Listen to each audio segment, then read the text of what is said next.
Hey guys, welcome back to Phantom Forces Gun Breakdowns, where I give a full-blown analysis of every gun in the game from rank 0 and onward. In today's episode, we're going to be talking about the very first DMR, the MK11. And no, not that MK11.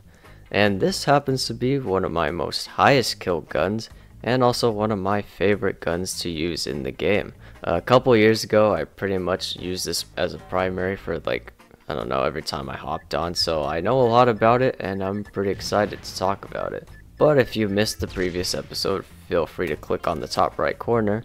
But if you're new, well, welcome aboard. Good to have you. But with all that being said, let's get into the breakdown, yeah?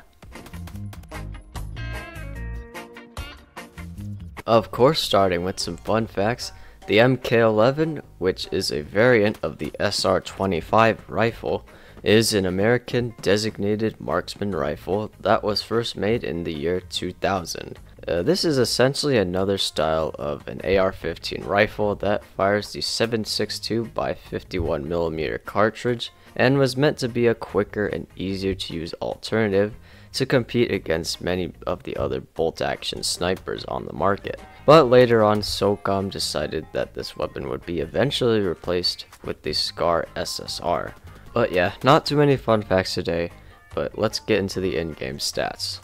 So the MK11 is the first DMR you can unlock, available at rank 3. It does 45 damage out to 110 studs and down to 38 damage at 160 studs, meaning this weapon is always a 3-shot kill at any range to the limbs. We also have a headshot multi of 1.5 and a torso multi of 1.2, meaning you can actually 2-shot torso a little past 100 studs, and you can easily achieve a 1-head, 1-body shot kill up to any range. Magazine size is only 20, which for a DMR is average, but compared to other weapons, this is a little below average. We have a fire rate of 330, which is decent, but not as fast as other DMRs like the SKS or the SL8.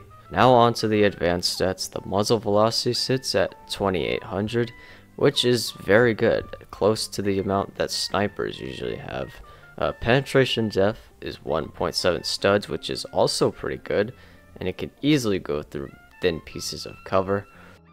As far as the handling goes, the reload times are 2.3 seconds for a tactical reload and a 3-second empty reload, which is actually pretty fast. And both the ADS speed and the walk speed are also pretty fast, which is great.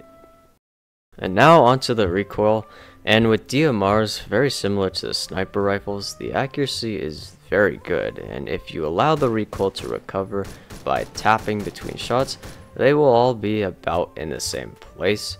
But if you spam it, there will be kind of a lot of camera kicks, so you'll just have to get used to that. But the MK11 is perfectly capable of running without any attachments really, thanks to its decent iron sights and pretty low recoil. But if you still want some kind of setup, then I'll show you what I use, and that is the TA44 ACOG, but any high magnification optic works too.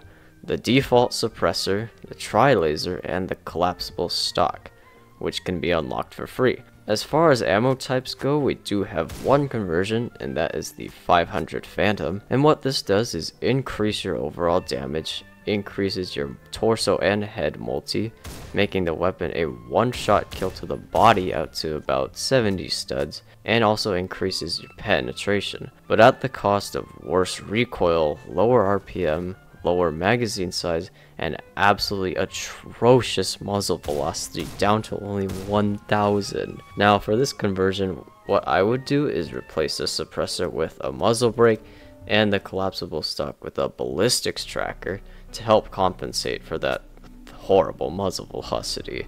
Now as far as how you should use the MK11, think of this as a faster, more flexible competitor to most of the sniper rifles in the game. DMRs in general are great at long range, as their damage and time to kill is much better at range compared to other assault rifles or PDWs. Your handling is significantly greater than the more heavier caliber rifles, and you stand a greater chance of hitting more shots without much penalty to recoil or fire rate. However, in close range, unless you are the one who initiates an attack first, you may not stand a chance against other close range weapons like shotguns or PDWs, so I recommend running either a machine pistol or a secondary shotgun as your secondary if you get into one of those situations. Now, although you can spam the MK11 pretty easily, I don't recommend you do this as the visual recoil will be too much and you'll probably miss a lot of shots. But don't be afraid to take your time hitting shots, but also don't be afraid to get in close to close the distance against enemies that are farther away from you.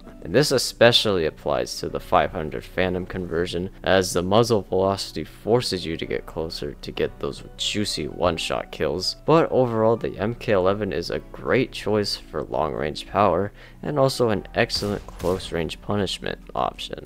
But as for my overall opinion, I love the MK11. Again, it's one of my highest kill guns, and just like the KSG and the M14, it's an extremely powerful option that is unlocked at such a low rank. Now, I will say it's not as friendly to newer players compared to the other weapons, as you would have to get some more practice using a semi-auto rifle and also practice dealing with visual recoil. But once you learn how to use it, it becomes very easy to use and has amazing damage and damage ranges, and in my opinion is one of the best DMRs in the game. So out of 10, I'm gonna give the MK11 a 9.5 out of 10. There is no perfect weapon in this game, but this is very close to being one, and I highly recommend that you check it out more often if you haven't. But that's gonna be it for this episode. If you're new to the channel, feel free to like the video and drop a sub, and also let me know your guys' opinion on the MK11. Oh wait, there's one more thing. I'm thinking about making a Discord server, so I'm gonna throw out a post today, and if you guys want that, I will create one and I'll let you know when it's done. But that'll be it from me, and I'll see you guys next time. Take care.